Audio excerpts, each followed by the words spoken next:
غلام کو دیکھ کر کے شاید ہی اللہ پاک ہے، وہ یہ سمجھے گا کیا جنت ہوگی۔ اللہ فرماتے ہیں دنیا کے اندر کسی کے دل پر اس کا شائبہ بھی نہیں گزر سکتا جو اللہ نے جنتی کے لیے بنائی ہوئی ہے۔ حضرت حسن فرماتے ہیں جب میں جنت کے اندر داخل ہو جاؤں گا اور میں دنیا کی اپنی زندگی کے بارے میں سوچوں گا، یہ گھوڑا، یہ کپڑے، تو مجھے لگے گا میں دنیا میں قید خانے میں تھا، اصل نعمتیں تو یہ ہے۔ جنت کے مقابلے میں وہ گھوڑے کی کوئی قیمت ہوگی، وہ کپڑوں کی کوئی قیمت ہوگی، وہ تو ردی لگیں گے، اس کو کچرا لگے گا۔ جنت کی یعنی یہ حقیقت ہے، جو وہاں کے فرش ہوں گے نا، فرش کہتے ہیں قالینوں کو، گدوں کو، بچھانے کی چیزوں کو، اس کا ایک بالش پوری دنیا مل کے اس کی قیمت نہیں دے سکتی۔ آخر وہ کوئی چیز ہے، آخر وہ کوئی جگہ ہے۔ ایک بات نقل کرتا ہوں، علماء کیا کہیں گے مجھے نہیں معلوم، میں نے تو ایک بات سنی ایک بزرگ سے، ہمارے ڈاکٹر امجد علی صاحب رحمت اللہ علیہ، میں اور وہ آسٹریلیا میں ہماری جماعت تھی، 3 آدمیوں کی جماعت تھی، ایک کو ویزا نہیں ملا، ہم 2 رہ گئے۔ مولانا جمشید صاحب سے پوچھا، انہوں نے کہا بھائی دونوں جاؤ، وہاں سے کچھ ساتھیوں کو اپنے ساتھ ملا لینا۔ تو ہم نے کچھ لوگوں کو ملا کے وہاں ہم نے کام کیا۔ فجر کی نماز کے بعد ڈاکٹر صاحب کا بیان تھا، عربوں کی مسجد تھی، عرب کے ساتھ۔ اب ڈاکٹر صاحب ماشاءاللہ انگریزی بہترین بولتے تھے، عربی میں بھی اچھا گزارا کر لیتے تھے، عالم بھی تھے۔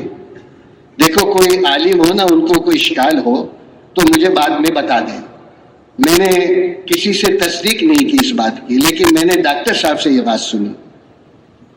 وہ فرمانے لگے فجر کے بعد انہوں نے سورہ رحمان کی تفصیل بیان میں فرمانے لگے اللہ تعالیٰ قرآن میں فرماتے ہیں متکئین علی فرش بطائنها من استبرق وجنى الجنتین دان فبأي آلاء ربكما تكذبان۔ اب ڈاکٹر صاحب کیا ترجمہ کر رہے ہیں؟ کہنے لگے اللہ تعالیٰ فرماتے ہیں کہ جنت کے اندر جو فرش ہوں گے، جو بچھانے کی چیزیں ہوں گی، جو قالین ہوں گے، ان کا جو نیچے کا حصہ ہے، قالین کے جو نیچے کا حصہ ہوتا ہے، کیا کہتے ہیں اس کو؟ ہمارے یہاں شاید استر بھی کہتے ہیں اس کو، کچھ اور بھی کہتے ہیں۔ اللہ فرماتے وہ جو نیچے کا حصہ ہوگا وہ جنت کے خالص ریشم کا ہو۔ ایک تو جنت اور پھر اس کا ریشم اللہ ہی جانتے کیسا ہوگا۔ ڈاکٹر صاحب فرمانے لگے اوپر کے حصے کو اللہ نے بیان نہیں کیا۔ کہتے ہیں عجیب بات نہیں ہے بھئی، ہم قالین کی دکان میں جائیں گے نا خریدنے، قالین لٹکائے ہوئے ہوتے ہیں، ایسا ہی ہوتا ہے نا۔ اب وہ آگے کا حصہ دکھاتے ہیں یا پیچھے کا حصہ دکھاتے ہیں؟ وہ تو آگے کا حصہ دکھاتے ہیں، اور اللہ دکھا رہے ہیں پیچھے کا۔ وہ آگے کا تو بتا ہی نہیں رہے۔ کہتے کیوں نہیں بتا رہے؟ کیا اس لیے نہیں بتا رہے کہ دنیا میں نیچے کا حصہ ہی سمجھ میں آ سکتا ہے، اوپر کا نہیں سمجھ میں آ سکتا۔ ایسے تھوڑی ہے وہ جنہوں نے خنجر ان کو لگا اور وہ دنیا سے جا رہے ہیں اور ان کی زبان پہ تھا فزت برب الکعبہ، رب کعبہ کی قسم ہم تو کامیاب ہو گئے۔ اللہ کے نبی صلی اللہ علیہ وسلم کی صحبت میں رہنے کی برکت سے وہ یہ کہتے تھے جنت اپنی ساری رعنائیوں کے ساتھ ہمارے سامنے آئے، اللہ کی قسم وہ ہمارے ایمان کو نہیں بڑھا سکتا۔ جو ہم نے آپ کی زبان سے سنا ہمارا وہ یقین ہے جیسے وہ ہماری آنکھوں کے سامنے۔ اس کو ایمان کہتے ہیں، اس کو یقین کہتے ہیں۔ تو حضرت حسن نے یہ جواب دیا اور فرمانے لگے اس فقیر سے اگر تو نے توبہ نہیں کی اور تو اسی کفر کے ساتھ مر گیا، جہنم میں ڈالا جائے گا، اس کی آگ میں ڈالا جائے گا، آدمی وہاں سے چیخے گا، آدمی وہاں سے چلائے گا، یا حنان یا منان، آواز لگائے گا۔ پتہ ہے دنیا میں کیا ہے؟ اللہ فرماتے ہیں اللہ رب العالمین ہے، اللہ رب المسلمین نہیں ہے، صرف وہ مسلمانوں کے رب نہیں ہے۔ اللہ فرماتے ہیں جو ہمیں دنیا میں پکارتا ہے ہم ہر پکارنے والے کی پکار کا جواب دیتے ہیں۔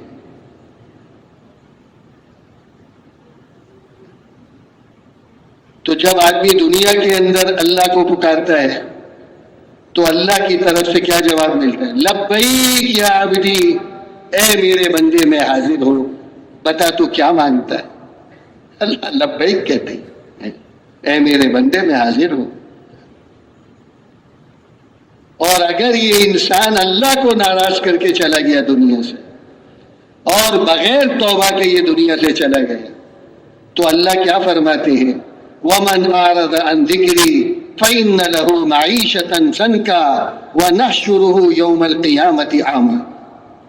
ایسے نافرمانوں کے لیے اللہ نے دو عذاب رکھے ہیں، ایک دنیا کے اندر اور ایک مرنے کے بعد۔ دنیا میں کیا ہے ان کے لیے مصیبت؟ فَإِنَّ لَهُ مَعِيشَةً ضَنْكًا، اللہ ان کی معیشت کو تنگ کر دیتے، اللہ ان کی روزی سے برکتوں کو نکال، روزی نہیں کم ہوتی، برکت نکل جاتی، کروڑوں کمائیں گے کوڑیوں کے محتاج بنا دیں گے، بڑے بڑے محلات میں رہیں گے اور ان کے حالات فقیروں سے زیادہ بدتر بنا دیں گے، فقیروں سے زیادہ۔ آپ نے بھی دیکھا ہوگا، میں نے تو اپنی آنکھوں سے دیکھا میرے محترم دوست، ایسے ایسے دنیا کے نامی گرامی لوگ، ظاہری حالات کو دیکھ کر لوگ تمنا کریں کہ کاش یہ بھی ہمارے پاس ہوتا۔ انہوں نے ننگی خودکشیاں کی، ننگی خودکشی، اور ان کے حالات اگر آدمی سن لے، آدمی کہ اے اللہ یہ حال کسی دشمن کو بھی تو نہ دینا۔ اللہ کی قسم وہ تکلیف کے اندر ہے، اللہ کو ناراض کرنا، اللہ کی زمین پر رہنا، اللہ کی روزی کو کھانا اور اللہ کی نافرمانی۔ وہ تو کتا بھی نہیں کرتا، کتا کرتا ہے اپنے مالک کے ساتھ ایسا؟ یہ کون سا کتا ہے یہ جو صبح سے لے کے اتنی بڑی باتیں آدمی کرتا ہے؟ تم نے مجھے کیا سمجھایا؟ کہتے ہیں یہ جو جملہ ہے نا، یہ اوپر سے لے کے نیچے تک کبر سے بھرا ہوا ہے، زہر سے زیادہ بدتر ہے آدمی کا۔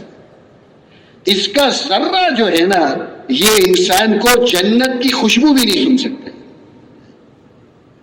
جب یہ کہتا ہے نا تم نے مجھے کیا سمجھا ہے، تو اللہ تعالیٰ جواب دیتے ہیں، اے میرے بندے میں تجھے بتاؤں تو کیا ہے؟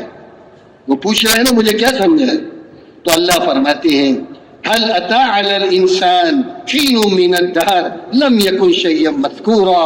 اللہ فرماتے ہیں یہ جو انسان ہے یہ تو قابل ذکر ہی نہیں تھا۔ را مٹیریل سمجھتے ہیں، خام مال، خام مال اچھا ہو تو چیز اچھی بنتی، خام مال اچھا نہ ہو تو چیز اچھی نہیں بنتی۔ اللہ فرماتے ہیں میرے بندے تیرا خام مال کیا ہے؟ تو کس سے بنا؟ آدمی کو پوچھو تو کس سے بنا، تو آدمی بیچارہ بتا بھی نہیں سکتا کہ میں اس گندے پانی کے قطرے سے بنا۔ انا خلقنا الانسان من نطفۃ امشاج، اللہ فرما رہے نامی سورۃ الانسان ہے اس کا، سورہ طہر۔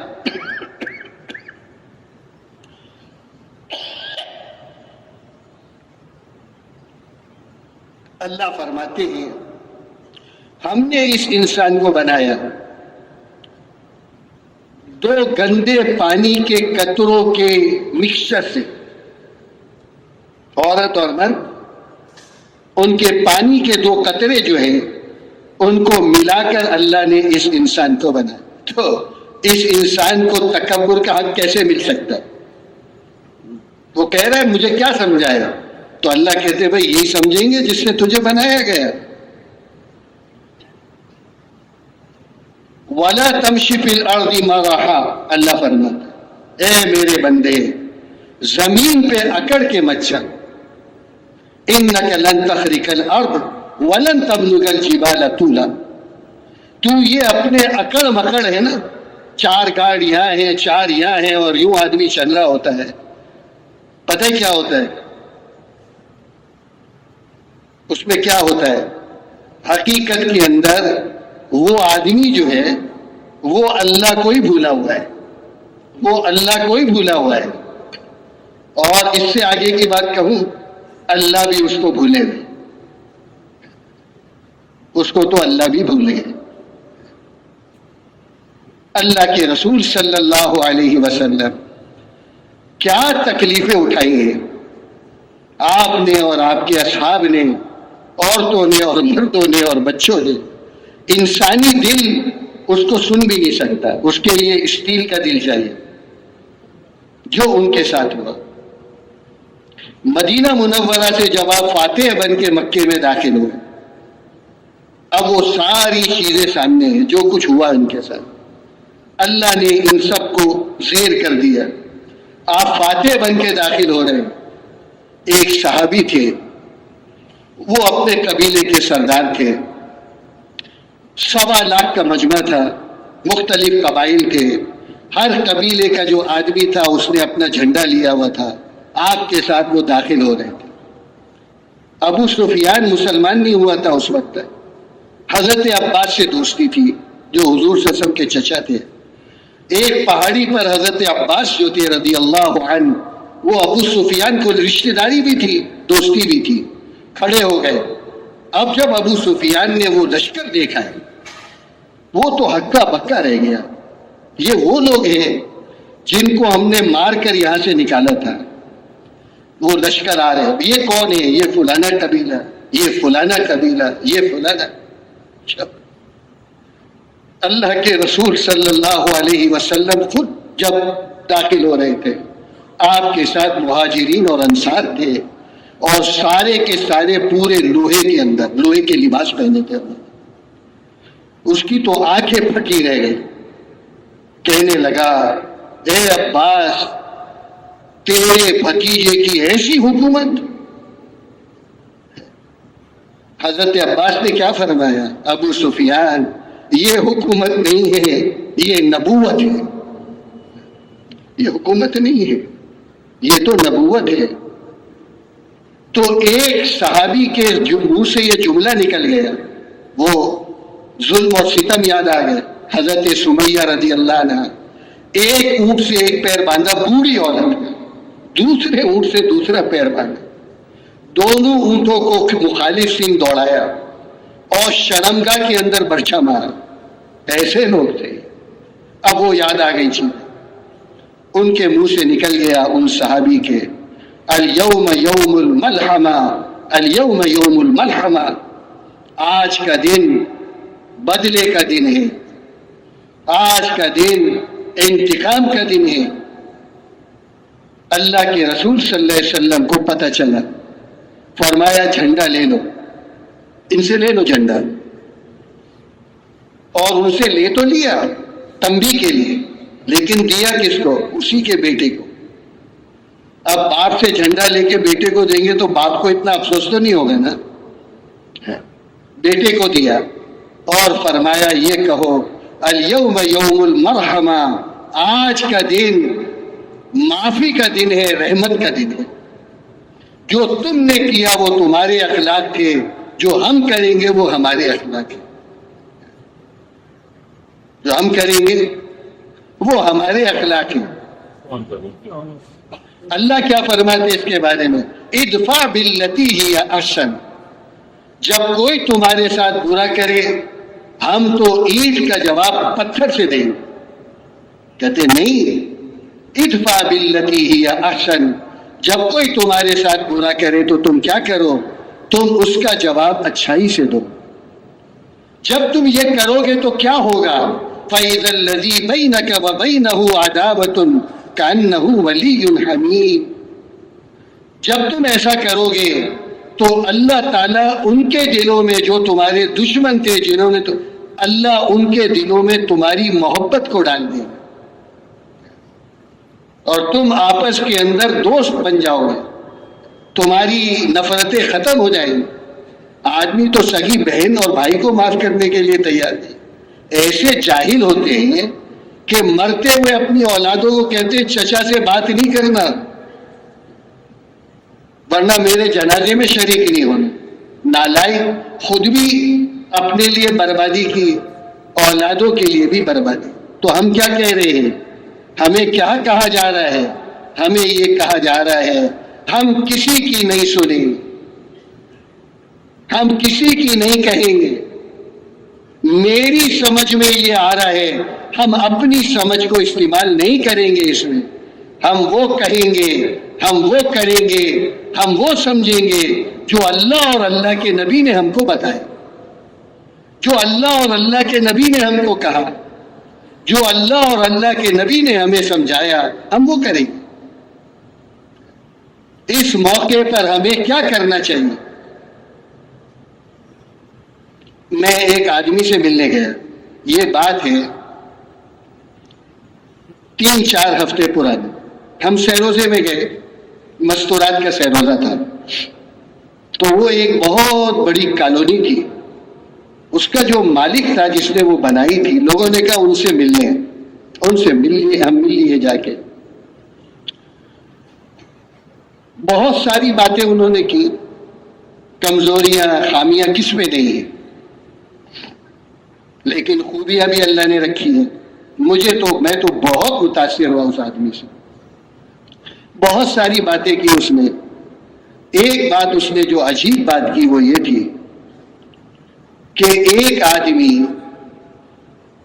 اس کو مجھ سے اتنی دشمنی اور حسد، حالانکہ میں اس کو جانتا بھی نہیں تھا، تو حسد ہی ہوتا ہے وہ،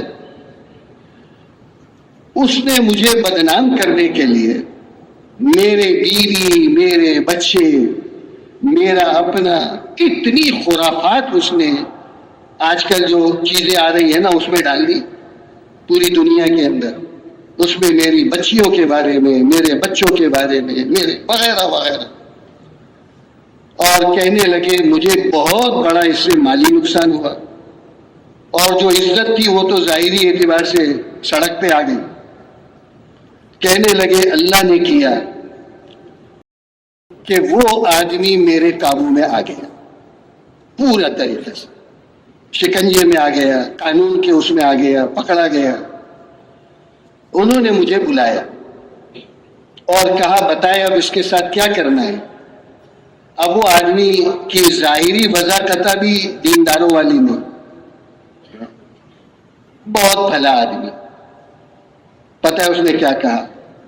اس نے کہا میں نے اس موقع پر سوچا اگر اللہ کے نبی اس وقت میری جگہ ہوتے وہ اس کے ساتھ کیا کرتے؟ تو کہا میرے دماغ نے کہا وہ اس کو معاف کر دے، میں نے اس کو معاف کر دیا۔ کتنی بڑی بات ہے، کتنی بڑی بات ہے۔ تو میں یہ عرض کر رہا تھا کہ حضرت حسن کا واقعہ، بس بات میری تقریباً پوری ہونے والی ہے۔ تو انہوں نے یہ کہا اس فقیر کو کہ جب تو اگر کفر کی حالت میں مر گیا اور جب تو وہاں سے چلائے گا، چیخے گا، تو دنیا میں پکارنے والے کو اللہ جواب دیتے ہیں، وہاں پکارنے والے کی پکار کا 500 سال تک جواب نہیں آئے، اس کے بعد جواب ملے گا۔ کیا جواب ملے گا؟ اللہ فرمائیں گے فرشتوں کو اس مردود کی گندی آواز کو بند کر دو، میں اس کی ناپاک آواز کو سننا نہیں چاہتا کیونکہ انہوں نے دنیا میں میری نہیں سنی تھی۔ قال كذلك تتلى آياتنا فنسيتها وكذلك اليوم تنسى، جیسے انہوں نے دنیا میں میری بات نہیں سنی اور انہوں نے مجھے بھلا دیا، وَكَذَلِكَ الْيَوْمَ تُنْسَىٰ، آج میں نے ان کو بھلا دیا۔ تو اللہ جس کو اس دن بھلا دے اس آدمی کا ٹھکانہ کیا ہوگا؟ اگلی بات، حضرت حسن آگے بڑھ گئے، ایک مسلمان فقیر مل گیا، اس نے گھوڑے کی لگام کو پکڑ لیا، یہی سوال اس نے کیا، تھا وہ مسلمان، اب اس کا تو یہ جواب ہی نہیں تھا جو انہوں نے اس کو جواب دیا تھا۔ انہوں نے کیا کہا اس مسلمان فقیر کو؟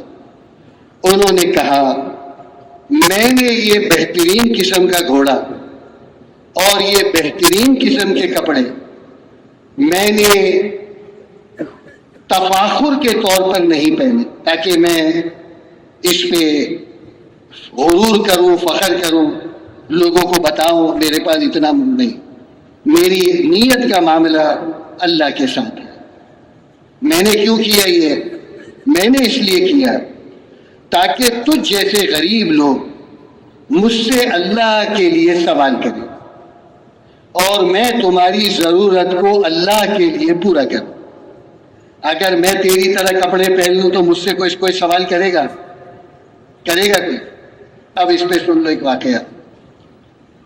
ایک صاحب تھے ہمارے یہاں، دبلے پتلے سے، قد ان کا چھوٹا تھا اور کپڑے وہ بہت سادہ پہنتے تھے، چپل وہ ہوائی چپل سمجھ، ربڑ کے آتے تھے پہلے، 2 پٹی والے چپل وہ پہنتے تھے، بہت مالدار۔ وہ میرے ساتھ ایک دفعہ انہوں نے چلہ لگایا، میں ان کی سخاوت کو دیکھ کے حیران ہو گیا۔ 100 بچیوں کی شادی ایک وقت میں کرواتے تھے اپنے خرچے پر، غریب بچیوں کی، یہ ان کا شوق تھا۔ بہت سخی آدمی لیکن سادہ مزاج تھا۔